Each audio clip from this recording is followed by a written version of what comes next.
Good morning, good afternoon, or good evening, depending on where you're tuning in from today. I want to thank you for joining this tech-strong learning experience with StackGen. Just a couple of quick housekeeping notes. This session is going to be recorded. It will be available on demand, and I am going to send you a link to the recording once we conclude. We do have some handouts in the resource section on the left side of your screen, so make sure you check those out. You click on those, download those at any time throughout the presentation. Please use the Q&A section on the right side of your screen to ask questions at any time throughout this presentation. We do want to have your questions. We want to have them ready to go. At the end of the program, we'll start answering those. So don't wait until the end to answer those. Go ahead and just drop those in there at any time whenever you think of something. We've also got the chat on the right side of your screen.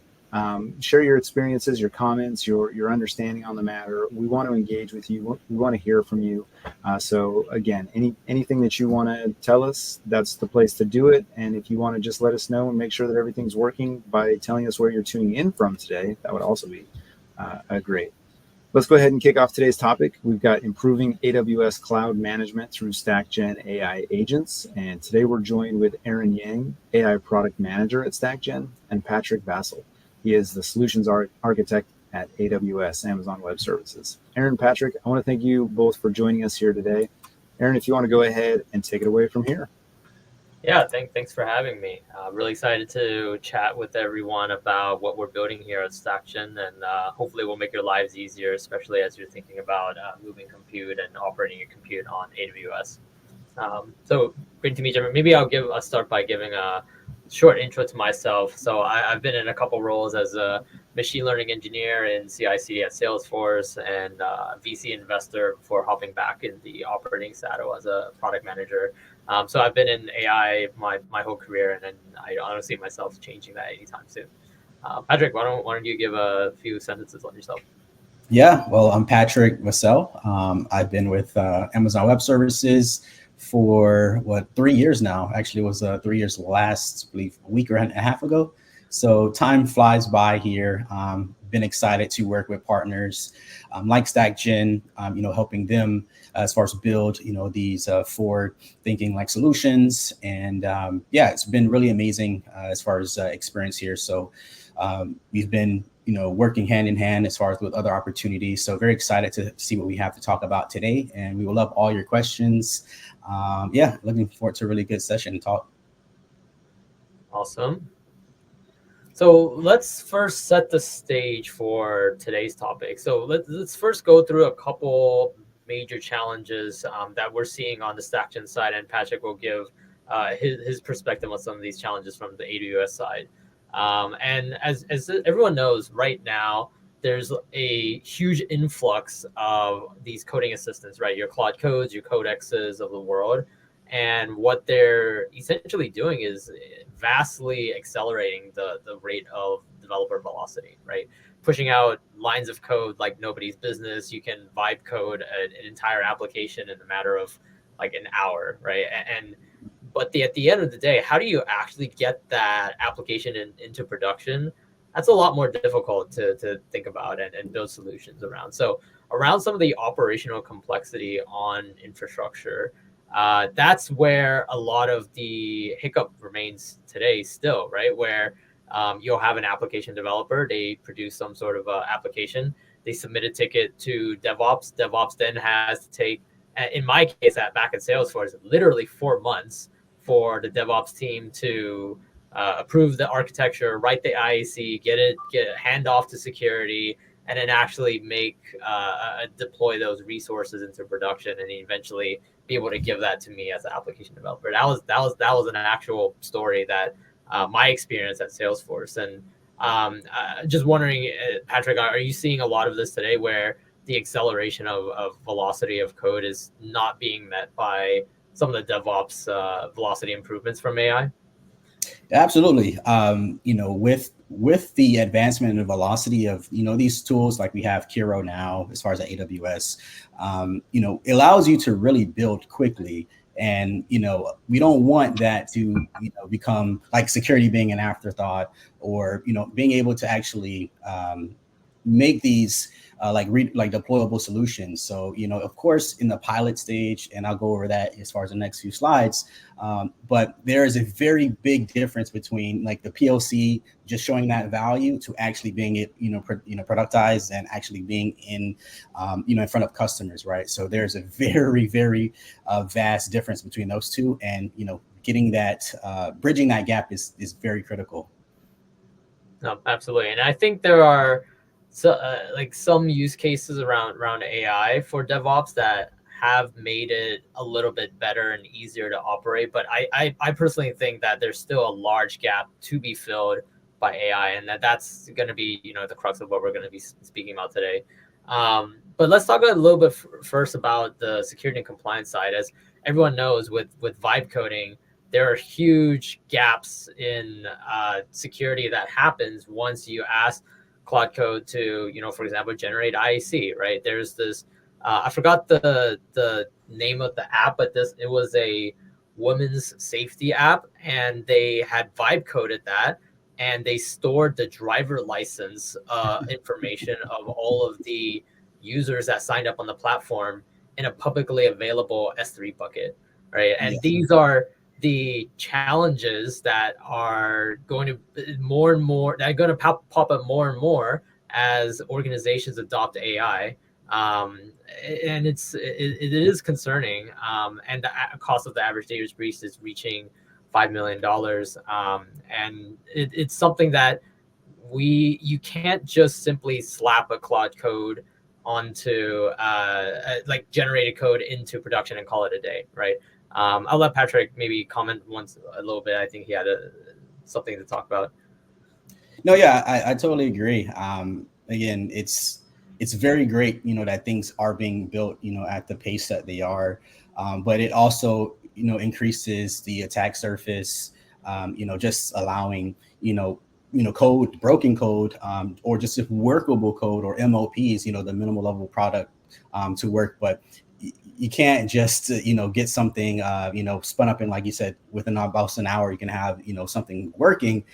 Functionally, yes, but, architecturally, is it, following the best practices?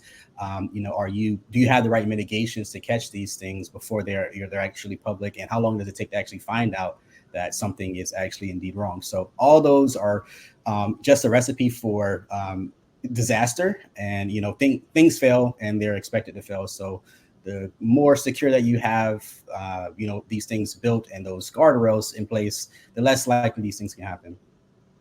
Yeah, absolutely. And in addition to security issues, these vibe coded applications are also very inefficient, right?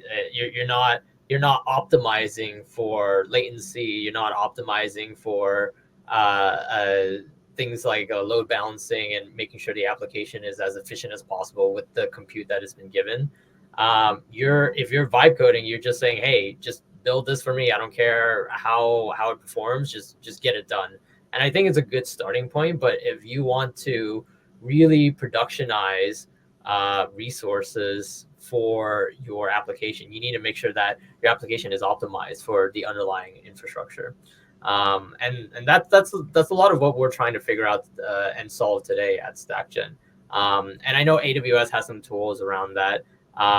So I'll let Patrick maybe talk a little bit about what he has at AWS as well. Yeah, absolutely. So we have sort of like the capabilities of helping with like cloud usage, tagging, using the cost analysis tools that we have, like cost and usage reporting. So you can get an idea as far as like what these charges are, but it still can also, be burdensome as far as just being able to quickly build, these things, and, having, those rules, as a organization. It can get messy if there is no foundation. So yeah, we do have things like AWS organizations that you can help with tagging those resources.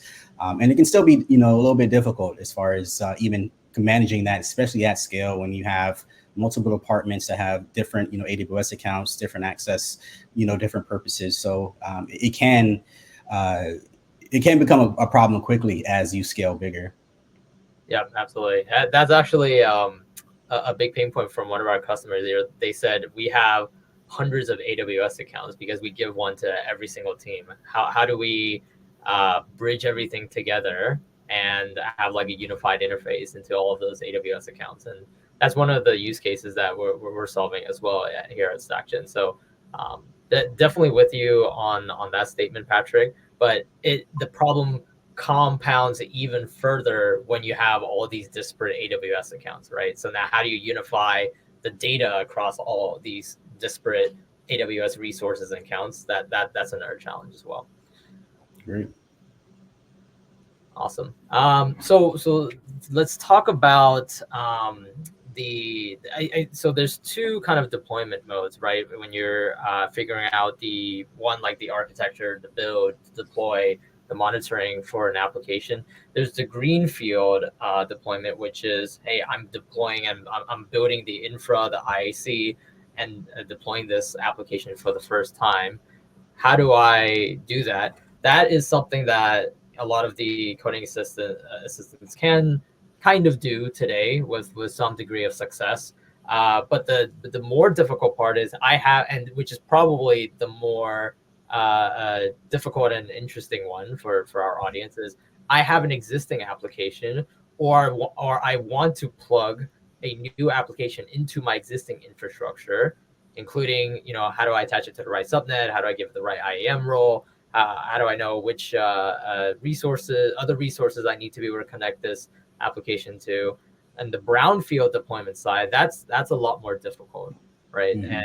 And that requires not just visibility into your core AWS account, but it can be different resources in different AWS accounts, right? So now you need some sort of platform to get that cross account and cross platform, maybe even cross cloud visibility, as I know a lot of customers are on more than just AWS.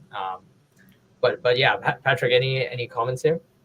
Yeah, you mentioned as far as something very important, and one thing I would add to that is hybrid, as well as these mainframe and other types of architectures that are not in the cloud yet. So that's also something that's difficult to actually address, with just using like AI and just spinning something up. It doesn't really have the context of what's able to be migrated. And at AWS, we do have tools that can definitely assist as far as with setting that up, as far as like our migration teams, and we do have some migration tools as well that can help mitigate that. But again, overall, it is definitely a challenge in totality, especially as far as you mentioned, across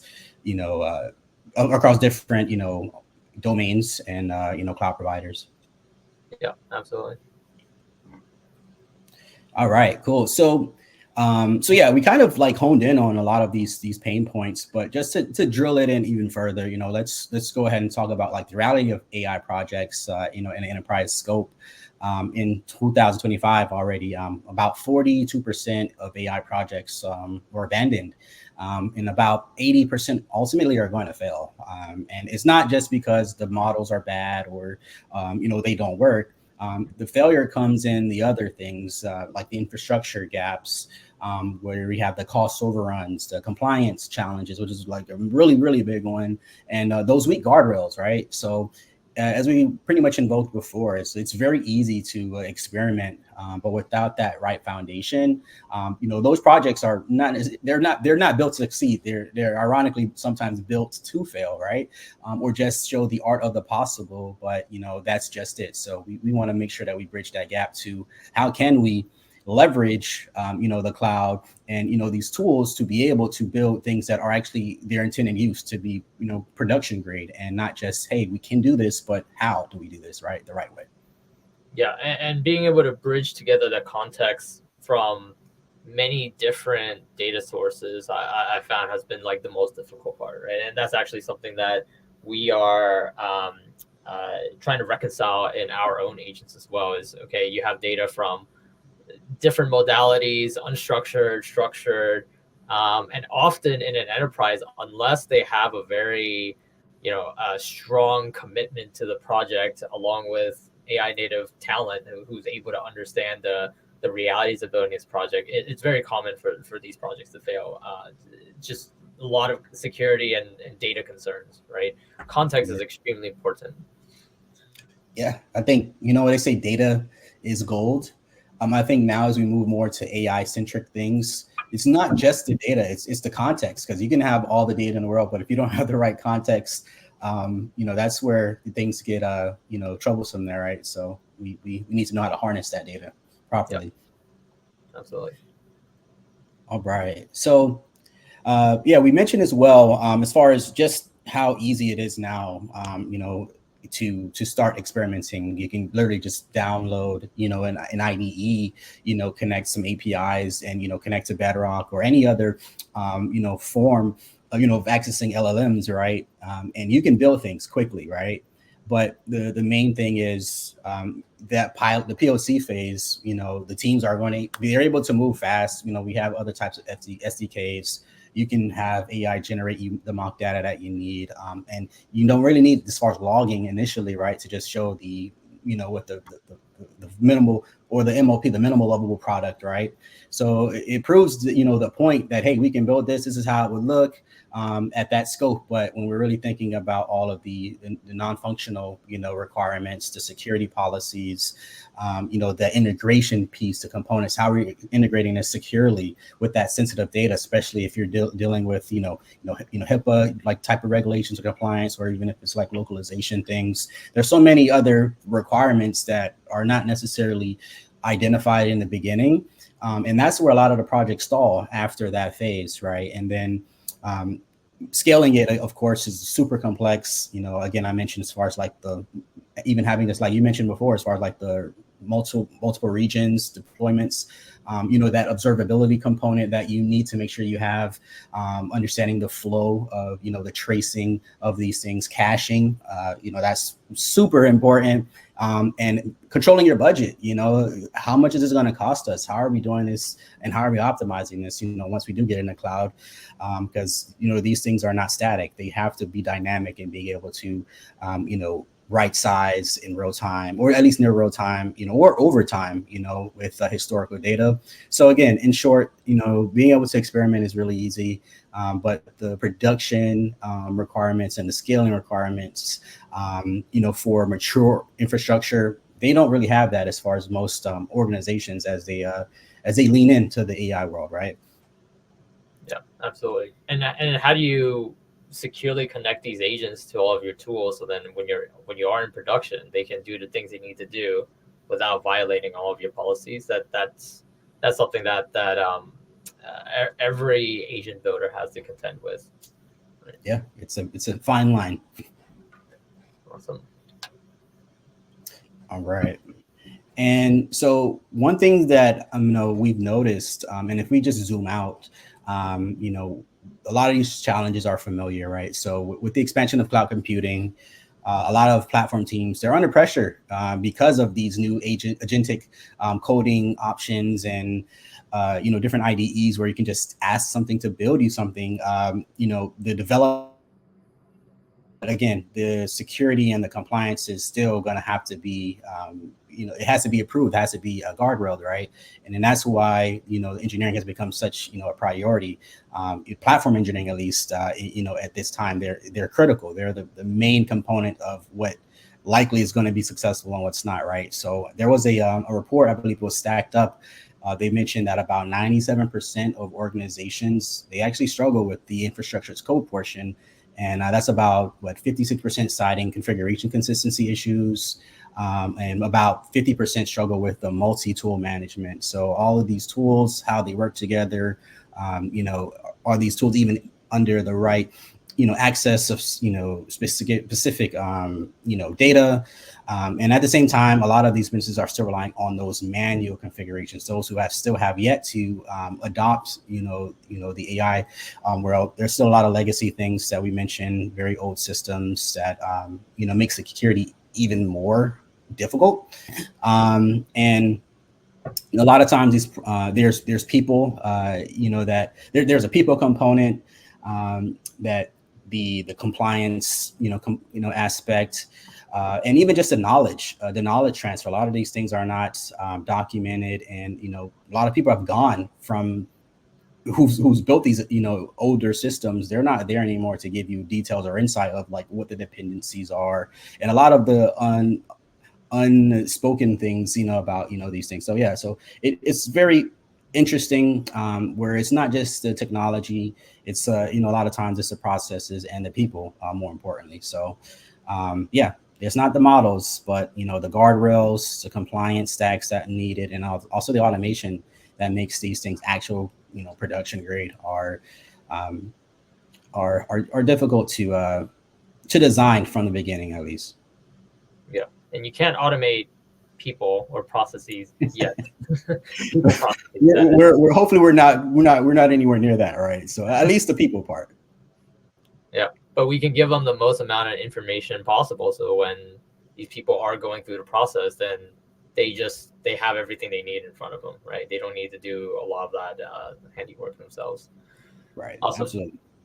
So now let's move on to the section that hopefully people actually came here for. So we've some of the challenges, we've gone through some of the structural obstacles around these challenges. So let's talk a little bit about how StackGen is tackling some of these pain points for our customers, and hopefully some of you guys will find this interesting and be able to reach out to us. So we are building what we're calling an autonomous infrastructure platform. What does that mean? So there are 4 pillars to this. The first part is the govern aspect. And so primarily around Terraform and infrastructure as code, we've built a IAC module lifecycle management product where you can import your existing Terraform modules and you can input your security and governance policies. So as an example, we'll give you a short demo later, but as an example, hey, I want, if we go back to the example earlier of that one startup who had an S3 bucket open to the public, that would have been caught by our platform, because one of the policies that you would inject into the governance module is you can't have S3 buckets open to the public, right? We also have a lot of built-in policies around GDPR compliant, HIPAA compliant, NIST, so on and so forth. So if you don't want to put in all your policies because they align with one of these benchmarks, then you can simply just tick a box and we'll apply all the specific policies for you. But you can also define custom policies and import them in as well, right? So that's the first part, right? Is the governance aspect, that every IAC that is generated or module that is managed by the StackGen platform must conform to the governance and security policies. Second is building. And this is once you have the security and compliance policies defined, then we can ingest different types of prompts. We have ingest several different types of inputs. So one is a natural language interface. So if you say, hey, give me a Node.js server with S3 bucket connected to RDS, that's something, and we'll generate the IAC and the app stack, which is our version of a Terraform module. You can think of it like that. It will generate an app stack and the IAC that you can then import into your Git repo, right? Second is we have a visual flow builder, so you can drag and drop resources onto our builder, connect them to each other, connect them to the relevant subnet, so on and so forth, and allow your developers to self-service themselves, and not, instead of submitting tickets all the time for IAC to be generated, they can ask StackGen agent to generate one for them, right? Third pillar is so the govern and the build pillars is the pre-deployment aspect. So on the left. So once you actually have the architecture deployed, then we move into the final 2 pillars. One is the first is the HEO aspect. So once you have IAC in production, how do you actually do drift detection and remediation? In case anybody or SRE decides to change the architecture for whatever reason, you should be notified of it immediately, and we'll give you an option to automatically remediate that drift, or maybe you need to update the underlying IAC template for this specific drift. And then outside of drift, if your infrastructure is failing for whatever reason, we can also help you with incident remediation and prevention. So our agent can connect to your APM, your CloudWatch, your various other data sources to better understand what has been deployed. Second, what is the core issue facing it, and third, any sort of metrics around your APM that can help us solve this production issue. And then last is the optimized category. So typically when when DevOps teams are iterating on architecture, it's to optimize some aspect, right? This can be maybe even a security issue. This can be a cost issue. It can be a latency issue. Our agent, because we have your IAC codified in our architecture and will have connections to your APM, we can then reconcile those two and give you recommendations on how to optimize your infrastructure. And this can be, hey, you have a lot of cross AZ data transfer costs. Instead of doing that, why don't you have a replica database that reads the data only once, so you only pay the cross AZ data transfer costs only once. That'll make life a lot easier and cheaper for you. And on top of those 4 pillars, we have a bunch of deterministic tools underneath the service that we've built in service of these 4 pillars, right? And this now goes into more of the category of, why is StackGen Agent tailor-made for DevOps is because of the deterministic tools and the knowledge layer that we have underneath the surface. Patrick, any thoughts?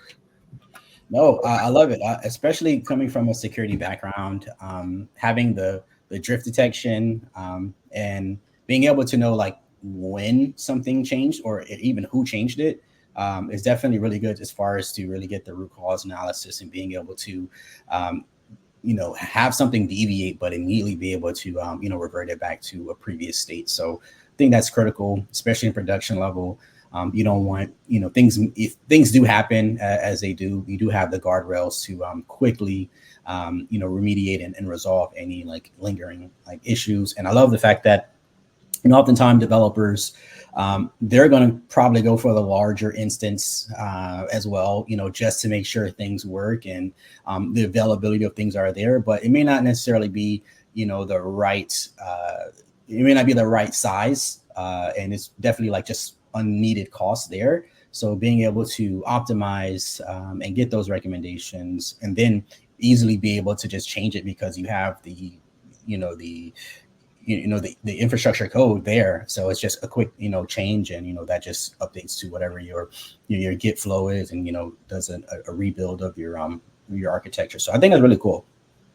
Yeah, absolutely. And I think like what's cool about us is we span both the pre-deployment and the post-deployment side, right? So when you mentioned like drift detection and being security compliant, that your policies that you define in the first pillar of the governance, it will propagate towards all the operations that we support on the right? So if there's some sort of drift detection or drift rather, and you want a suggestion for remediation, any remediation we'll suggest will be compliant to the policies that you've defined in the very beginning when you put in your policies into the govern aspect of our platform, right? Nice. Awesome. So like I said, so I'll give you guys a short demo of the governance aspect, but again, just to summarize, you can bring in your policies. It automatically enforces your security and governance policies on IAC that is generated, and it also provides visibility and audit across teams and environments, right? So this is, you define it once and you can have it applied to any Terraform module that is described on our platform, right? And instead of waiting 4 weeks for some IAC to be approved by security team, right? You can already say, hey, security team, we have already have a lot of these built-in policies into StackGen, and so any IAC that's generated with StackGen are automatically compliant, right? So it really shortens that cycle. So let me go through the live demo.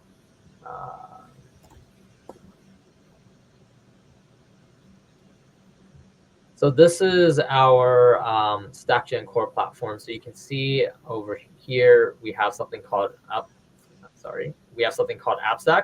This is, you can think of this as a Terraform module.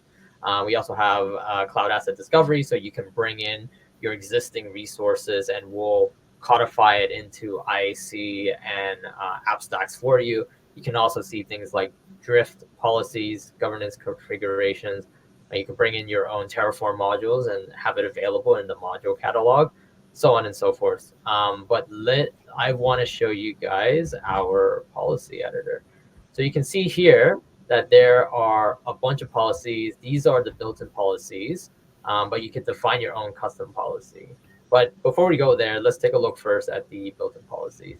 So we can see, for example, here, disable public access, right? So what type of resources does it apply to? It applies to Azure, Windows, web app. For AWS, we can see we can ensure security groups do not have unrestricted specific ports open, right? And we can see in this column which benchmark this policy is specifically relevant to. So this is GDPR, PIPA, ISO, NIST, PCI if you're in fintech, so on and so forth. So what this allows you to do is when you define app stacks on the StackGen platform, again, any resources that this applies to, so we can see it's AWS SG, we will not allow you to export the IAC if it does not meet any of a lot of these policies. So I can go into an app stack just to show you what that will look like. Nice. See. Yeah. So in this particular app stack, we can see, hey, we have a EC2s connected to a subnet with a VPC. There's a internet gateway connected to that VPC. But what I want to show you guys is the policies that's active for this app stack. So here is basically, I didn't define any of these policies myself. The platform engineer admin will define these policies, and these policies are automatically applied to the app stack. So if the app stack is not essentially compliant, then it'll prevent me from exporting IAC. So maybe let's see if we can trigger anything here. I don't think so, not for this one. But essentially, this is the part I mainly want you guys to see. You can see all the policies, and you can also see the IAC that's generated from the app stack, right? So anytime you make a change to the topology, then this IAC tab will open, and you can also look at it yourself. And this is all deterministic generation, by the way. This is not LLM generated, so you can be sure that there's no hallucinations or anything. This is a purely rules-based deterministic Terraform generation that we have under the hood. Wow. All right. So so I can't see the chat. Any questions so far? I don't think I saw any. Feel free to ask questions, guys. We want to make sure that we answer them all for you, or at least follow up if we need to. So definitely leverage the chat option on the right and the Q&A section specifically, and we'll be more than happy to answer them for you. Yeah, awesome. If not, I'll move on. Yeah. So I want to level set with where we are right now, right? Because a lot of what I'm describing is, if we have a full L5 working full self-driving system, then we'd be a decacorn at this point, right? And I think we have very, very high ambitions of the startup, but I just want to level set where we are right now. So in the level 0, this is traditional tools without AI capabilities. Level 1 is kind of this basic NLP interface. Think like ChatGPT without any sort of integrations, no MCP, no A to A, nothing like that. you can't provide a context. You can only ask it questions. That's what I consider level 1. Level 2 is, okay, you have some NLP, but now you have a defined set of tasks that you can do. So multi-step, multi-reasoning, maybe you have like 1 or 2 integrations. And then level 3 is, level 3 is more the multi-step reasoning, more planning, more task execution. 4 is not just the one-shot task completion, but now, okay, I completed this task. How do we actually learn from this? Mhm. And similar to like a human, how do I build my base of knowledge over time? How do I update my base of knowledge and build the relationship graph between data points and information that a human would do that a LLM does not currently do in the current form, right? And then L5 is full autonomous, where I have the context, I have historical, information. I've operated on the system before. I understand how it works. I understand the full end-to-end flow from code repo, or where the source code lives, to pipelines, to deploy, to production, to remediation. That's what we define as the full autonomy. StackGen is kind of in this level 3 bucket right now, but we're actively working towards level 4 and 5, right? And I think for us, like we're not coming out and saying, hey, if you use StackGen, we're going to solve all your problems and call it a day. But we're building up to get there, right? Right now, we're kind of in this level 3 stage where we can do multi-step reasoning, we can coordinate information across tasks, but we're not quite there yet in terms of, okay, how does the system teach itself and how does it learn over time by operating on your infrastructure? But that is where we want to get to. Yeah, it's like the heuristic side is definitely an interesting one. And for those who may be concerned, what are your thoughts on, like, we still have the capability of having human in the loop even once we get to level 5, or because I always think that we should always have that lever to where, hey, we can like come in and say, hey, let's not maybe make this implementation or change. You still have that power.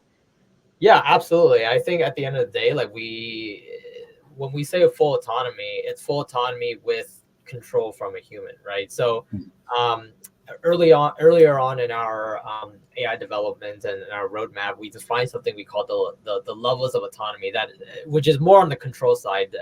Here I'm talking to you more about the AI autonomy. And for us, we define 3 levels. First level is read only, right? So where you have an agent look at all the various pieces of information, documentation, and give you like, here's my read of the situation, right? But I can't modify anything. I can't write over anything. I can't execute any AWS CLI commands. That's level 1. Level 2 is, okay, I can take very, very simple commands that have been predefined to be low risk. So if we're thinking in terms of like developer and terminal terms, this can be, okay, I'll allow the agent to cat, I'll allow the agent to grep, I'll allow the agent to ls, right? Where again, it's kind of more similar, also kind of read type operations, but you can maybe even do something like, oh, can you SSH into this other resource, right? But it's still what we define and hard code as low risk actions. And then level 3 autonomy is fully autonomous, and you might run an agent in this mode for maybe it's some service in staging that you're fine with it not being you're fine with the agent kind of doing whatever, and you'll deal with it tomorrow, right? It doesn't really matter in that sense. And for us, that's what we're going. Those are the modes that we're going to be offering our agents in the future. Again, we're not there yet, right? Because if we haven't gone to level 5, full self-driving, then there's no need for that right now. Right. No, just a curious, question, about it, because I'm sure you probably have customers that are reluctant when they hear fully autonomous. It kind of, I wouldn't say scares them, but having that emergency brake is always good. And I think it's critical, especially in just how much things AI touches now, especially in the healthcare field. And, anything that can like really harm us, not just not give an inconvenience. But yeah, definitely just an overall thought that I had as far as with AI and full autonomy in general. Yeah, yeah, but Oh. I agree, and we are building this with a trust and safety first mind, because look, I was part of CI/CD at Salesforce as well, so I am very well aware of like the consequences that could be at play, right? And so as we're building our AI roadmap, we want to build that trust with that customer, right? So Mhm. we're not going to offer things like full autonomy. I can say it's part of our roadmap, and it is part of our roadmap, but until we have the level of context, knowledge, historical context, and even like permission, right? We're still going to build with trust and safety first, human in the loop, work UI and approvals before we get there to full self-driving. Perfect. Okay. Gotcha. Okay, cool. So let's move on. So Aiden is our AI agent, right? And one of the things that I mentioned before is something that we call intent infrastructure. So if you're a developer, you have some idea of what you want to build, right? And so developer will typically go through maybe like a web client. You can connect that to Aiden. Like here's a incident that I want you to investigate, or here's some infrastructure I want you to build, right? You can also, we'll meet the developers where they are. So the developer can use Quad Code, they can use Codex, IDE, Cursor, whatever you want, but you should be able to use your MCP to talk to our MCP. Then Aiden will have a lot of these AI-driven workflows behind, underneath the hood, right? And one of them is our infrastructure agent, right? And so you can ask Aiden, hey, can you generate infrastructure for this Git repo, or just give me a service like ECS service with S3 bucket. Aiden will be again pre-configured by your platform engineers with a lot of the context, AWS account, and also the Terraform modules. And these can be hardened modules or whatever you have already input into the platform. It also comes with a lot of the built-in security and governance policies. Aiden will take all that information, create the new IAC that's needed, and it will push it into your clouds for you, right? AWS included. And so let me show a quick video on what that looks like today within Aiden. Generate Terraform for me using you guys hear CI/CD 2.0, right? Like this case, what the agent can do is the agent can say, hey, the dev needs Terraform, all right? Generating Terraform is one thing. Generating the TF bars input for that Terraform is another, right? Like everything that I've shown you here, this is actually not going to solve the entire like the last mile issue of, hey, yeah, I have the modules, but like as a developer, what do I fill in for some of these random fields, like for allowed cider blocks? Like I have no idea. I'm still gonna have to go ask Tree and the team, right, to fill these guys in, right? We have an agent system that can actually autonomously fetch what some of these values should be, right? So for example, allowed cider blocks, this is something that we might just want to do a dynamic fetch into AWS and scan and see, hey, what cider blocks exist for any subnets that are tagged with UAT, right? And what we can do is we can go fetch that data, right? So here, let me just dig into the thoughts of the agent, right?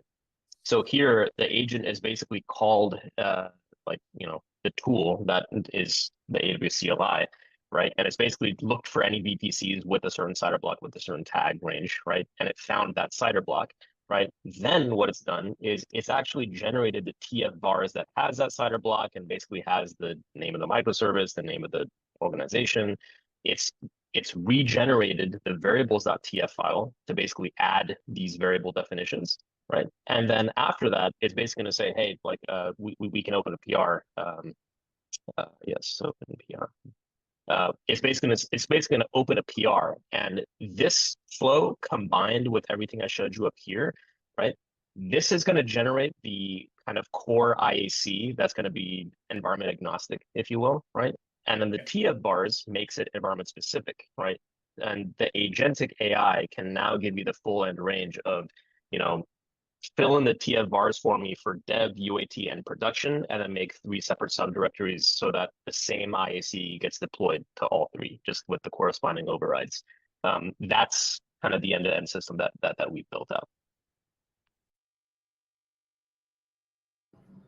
Okay, awesome. So that you guys just saw a little bit of the infra provisioning flow for Aiden, right? And I think hopefully the gears start turning in everyone's head.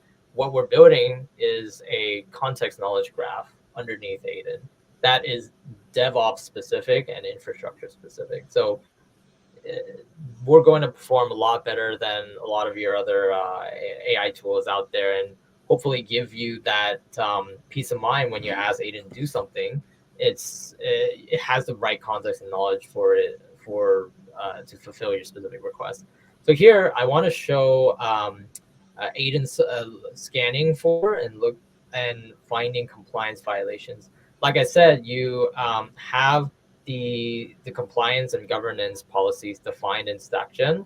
And so what Aiden can do can pull that context and scan your actual cloud in real time and identify, hey, which are the compliance violations that are currently active in your cloud. And also make suggestions. You can also ask Aiden that, hey, can you make suggestions on how to actually fix it? And because we have context about your infrastructure and your IAC, we can do that for you. Wow, that's really cool.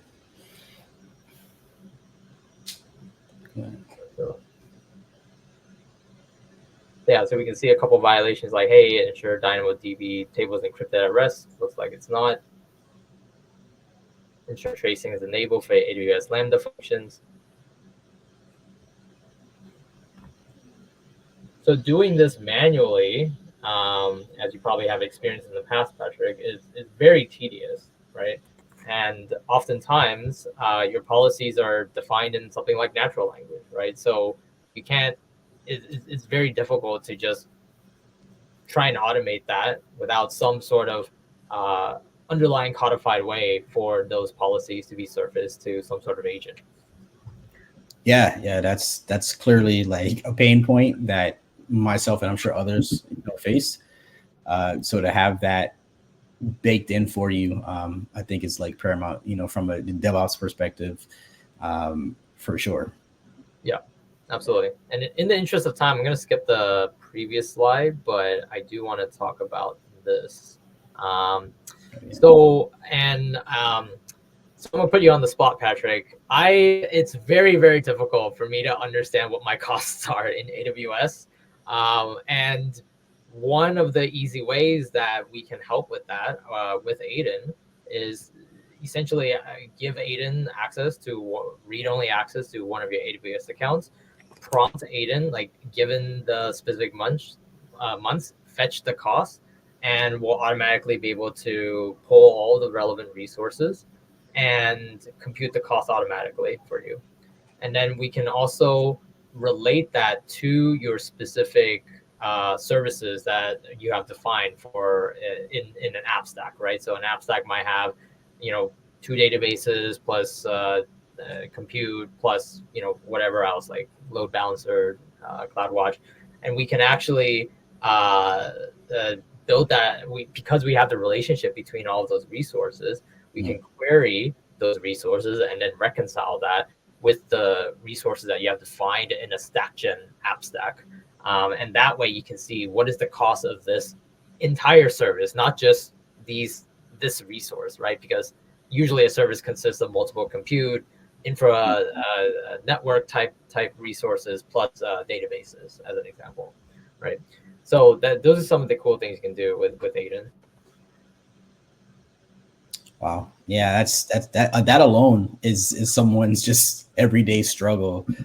As far as the FinOps teams and trying to, okay, we have all of these applications. How much is this costing us? And to find it quickly, right? It's really not that I would say not that easy, or it can be a lot easier in my opinion. So I remember like having to do this in my previous role, and I needed to essentially control F the resource. I was like, okay, I know the service has these three buckets name, and these three bucket names look like a 16-bit cipher into a forgotten game somewhere, right? And so I have to control F, copy paste. Oh, okay, it costs this much. Control F, copy paste. Oh, it costs this much. And then I finally do the tally up manually and sum it all together. Right? And it's still a possibility of it being inaccurate still at that point. So yeah, it is definitely a lot easier way to do it as far as with with the resource cost estimation tool. Absolutely.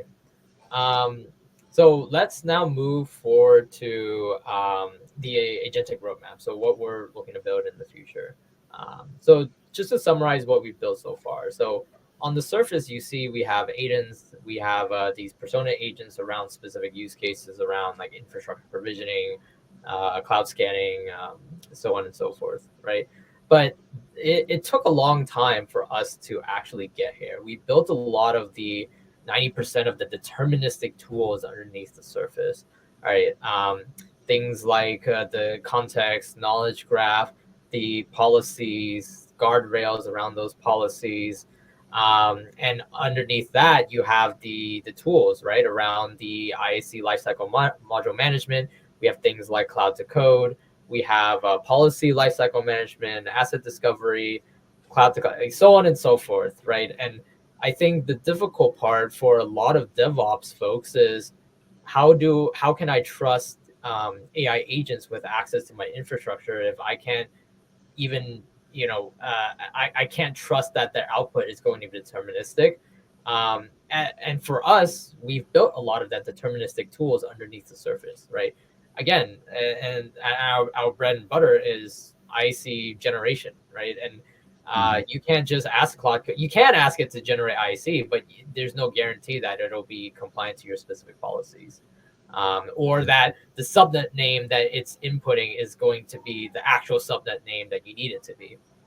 And then we've also built integrations into your Git, your MCP servers, your APM, your pipelines, and we built it in an enterprisey way where you're not just giving all of your app devs a MCP server, calling it a day, and just letting them go haywire, right? Like we've built guardrails into these integrations and scoping and making sure that the data that is processed through these integrations are secure at the end of the day. Mm-hmm. Okay. And on the autonomy spectrum, on the left hand side, you have like the manual workflows, right? So going from there's some plan, you need to review it, you apply the changes, and then you manually kick off the CI/CD. Then towards the middle, you have the agentic workflow around, hey, like there's some sort of drift. The StackGen Aiden agent will automatically identify, the IC module that is relevant for this drift. It looks at the compliance policies, it looks at the APM, it looks at the logs, and makes a determination, hey, was this drift good or bad?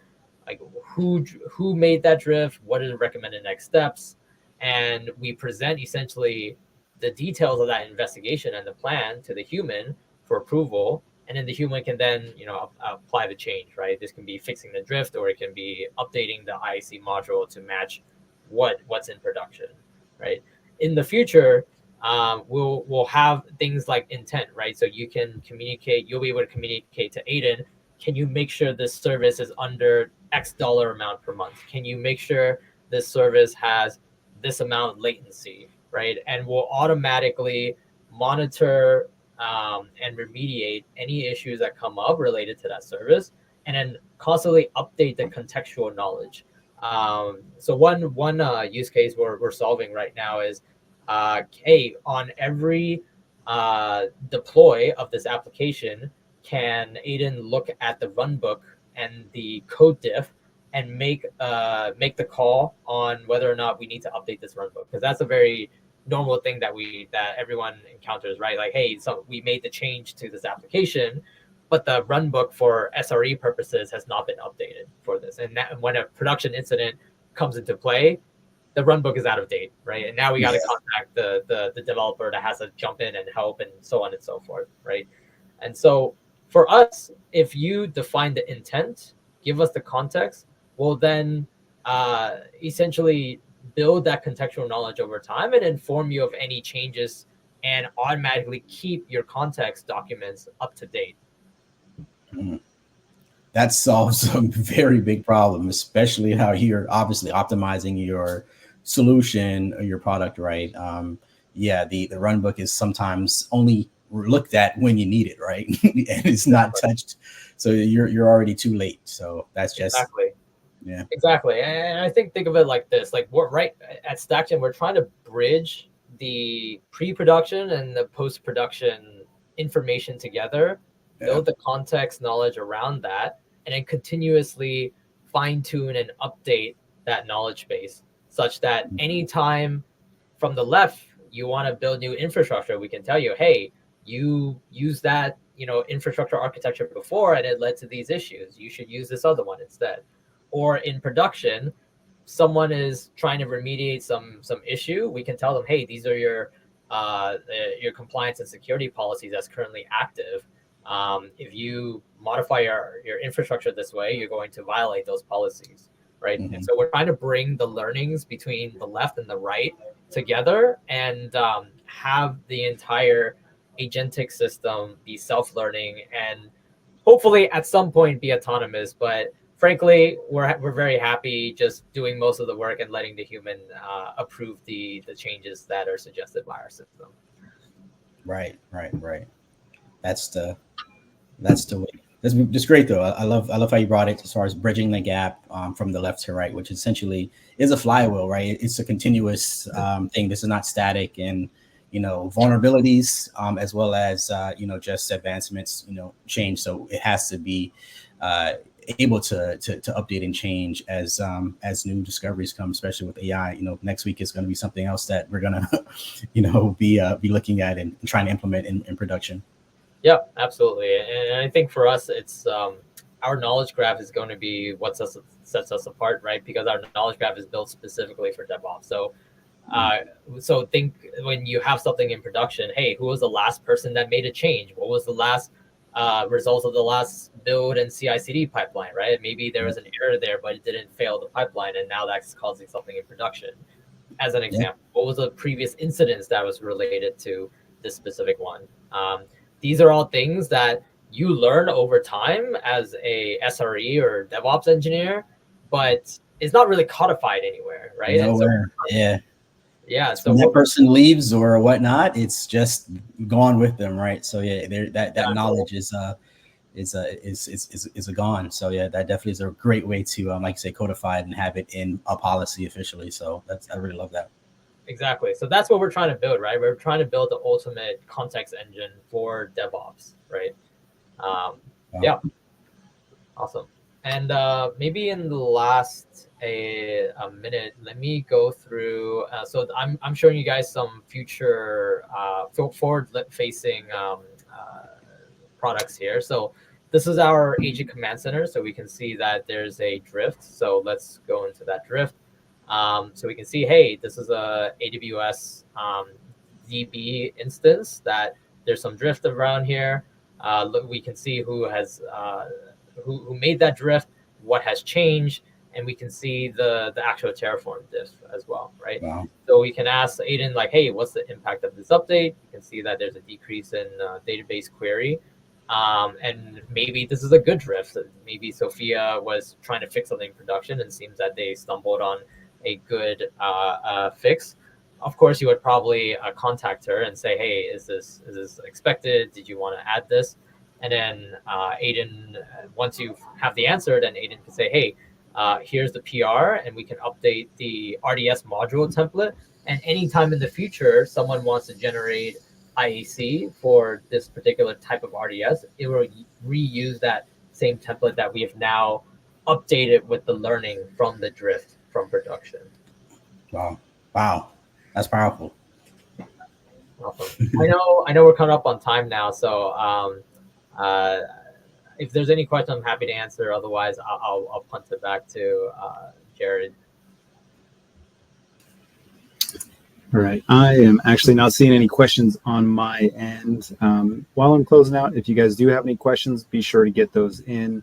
We'll reach out to you after the program concludes. But Aaron, Patrick, I want to thank you for joining us today. It's been a pleasure having you. And to everyone in the audience, it's also been a pleasure having you. I'm glad that you guys were able to stick around, answer any of the poll and answer the polls. And I just want to remind you that we do have some resources or some handouts in the resource section on the left side of your screen, so make sure that you download those before we close out. We've also got a 1-minute survey. If you don't mind filling that out, it's 4 quick, easy questions. It goes a long way here. It helps out the StackGen team. It helps out TechStrong, helps us shape our webinars for the future. Once again, this program was recorded. You will receive an email in your inbox shortly after we conclude today's session. And I want to thank everyone for joining us today, and I look forward to seeing you on the next TechStrong webinar. Thank you, Jared. Thank you, Jared. Yep. Have a great day.